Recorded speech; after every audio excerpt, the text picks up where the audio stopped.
MDTV Medical News Now is an informational program only and cannot be construed as medical advice. The guests on the program are not actors and are not paid for their appearance.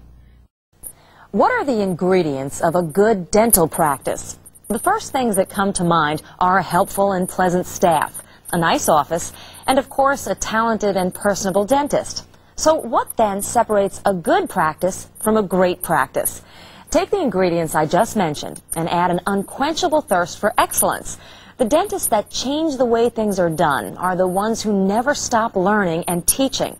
The dentists who invest in the technology that truly helps the patient rather than just looking impressive. Who are these dentists who push the envelope to give their patients the best care? And why do they do it? Well, stay with us. MDTV Medical News Now is next.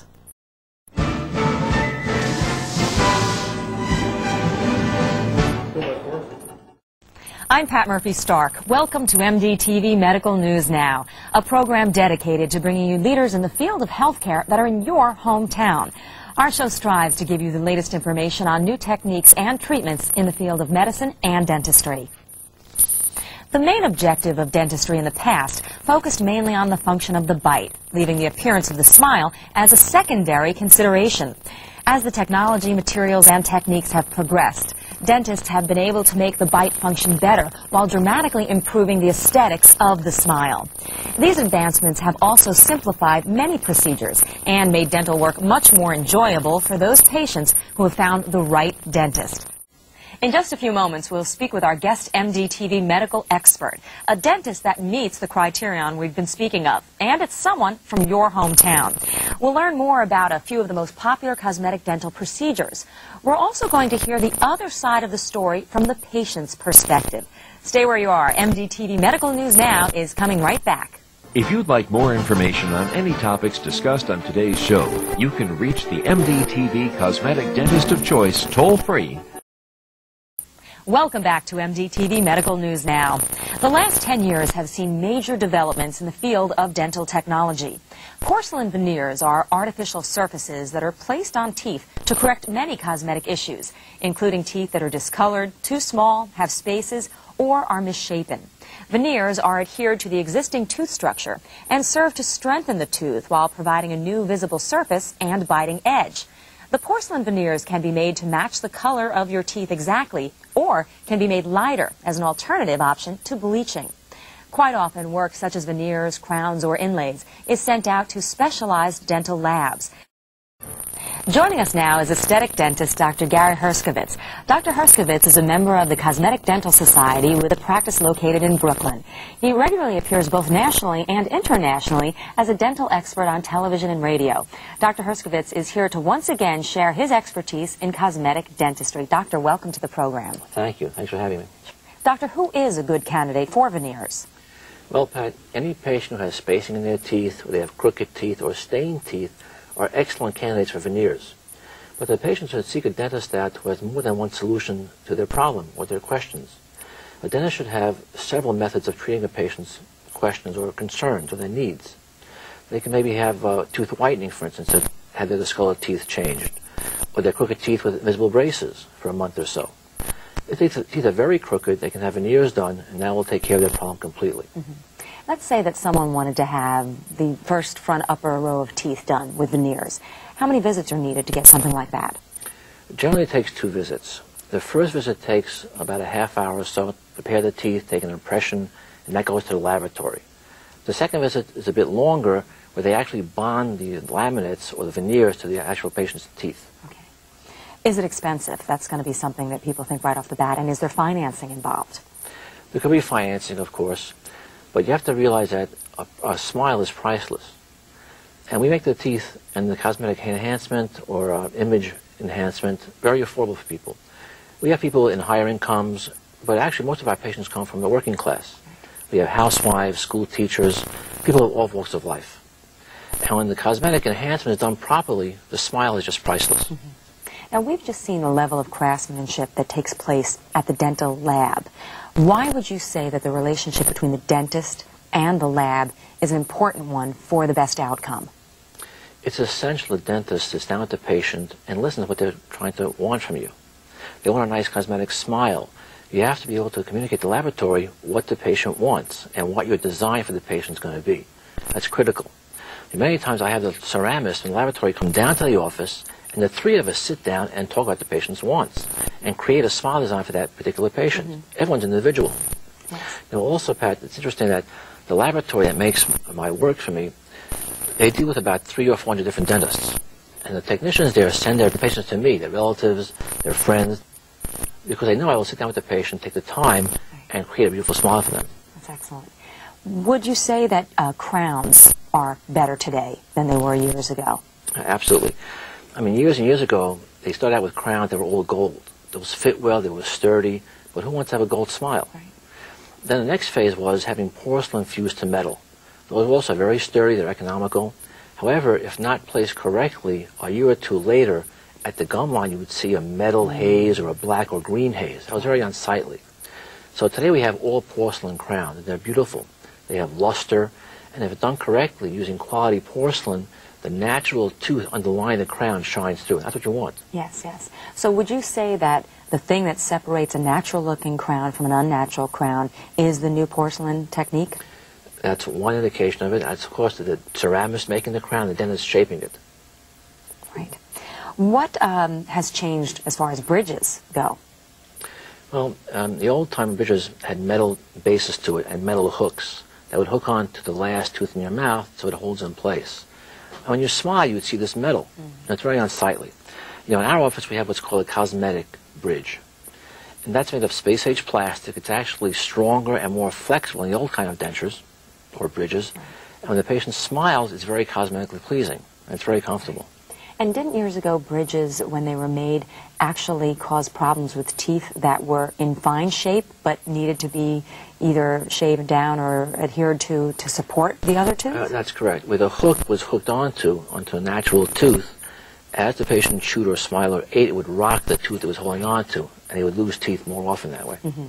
And how does this compare to dentures or implants? What has been the newer techniques in those areas?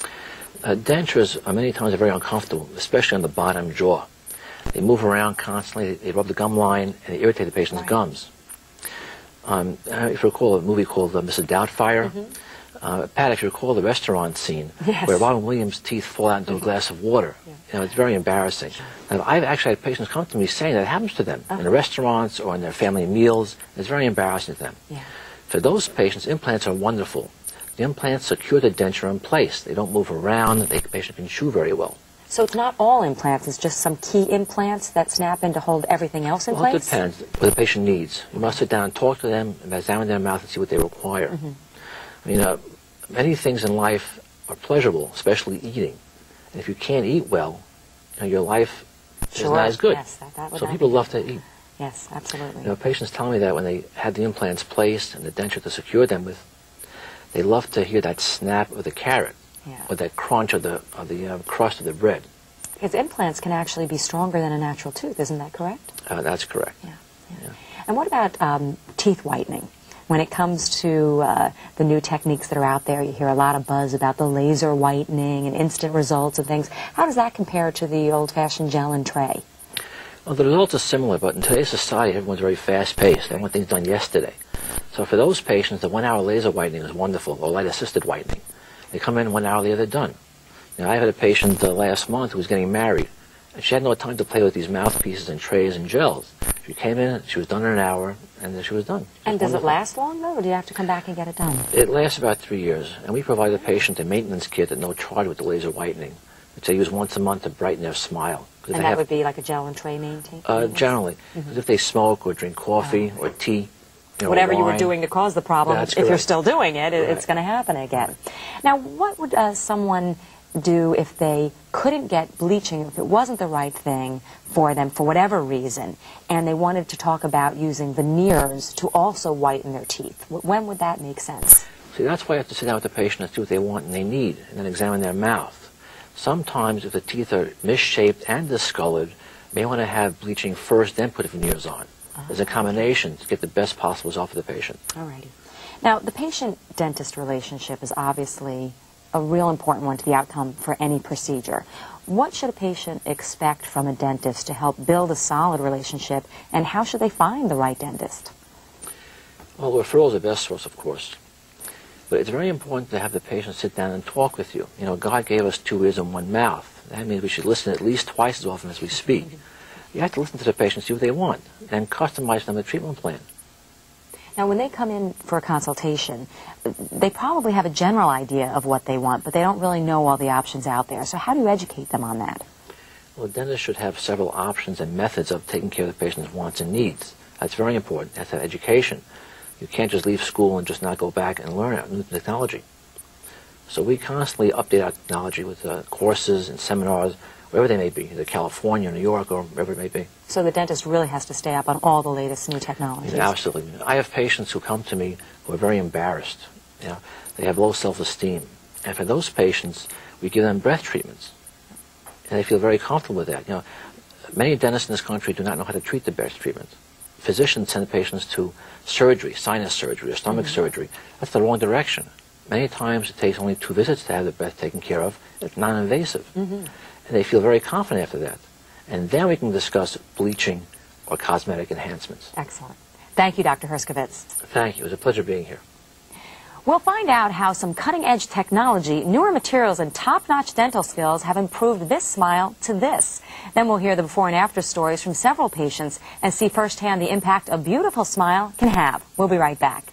If you'd like more information on any topics discussed on today's show, you can reach the MDTV Cosmetic Dentist of Choice toll-free. This is MDTV Medical News Now. Welcome back. The transformations accomplished through cosmetic dentistry are clearly visible in the smiles of the patients. Only quite often the biggest changes are not so easy to see. They're more in the way those people feel about themselves. Here are some of those stories on MDTV's Patient Profile.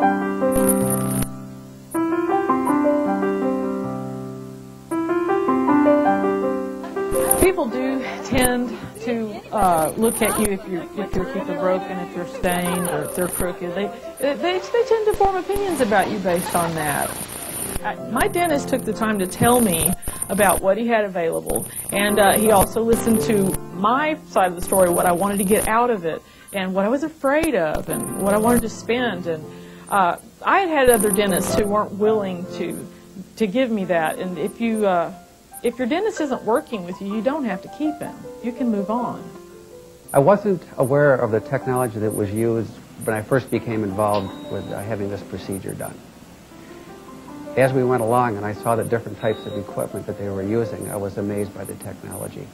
I work for a company called Carlton Technologies.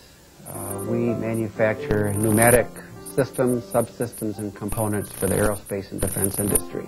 I've been exposed to technology for most of my life, and I believe that dental techniques change over time, and it's important for a dentist to stay up to speed on the latest technology for your teeth.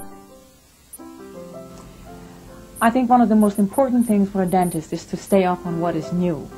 The dental work that was done for me has affected my life in many, many ways. Number one is that people look at me and say, "Gee, you look good." And I feel good. I own a gallery, and my work at the gallery is basically being in the public eye all the time. People come in to purchase artwork. They want to see us smile. It's a happy gallery. It's very colorful. And I fit right in. Since this is over and I've been through the whole process, I feel that I can smile all day long. Full smile. I want to thank all the MDTV dental experts for their contributions in making this show possible.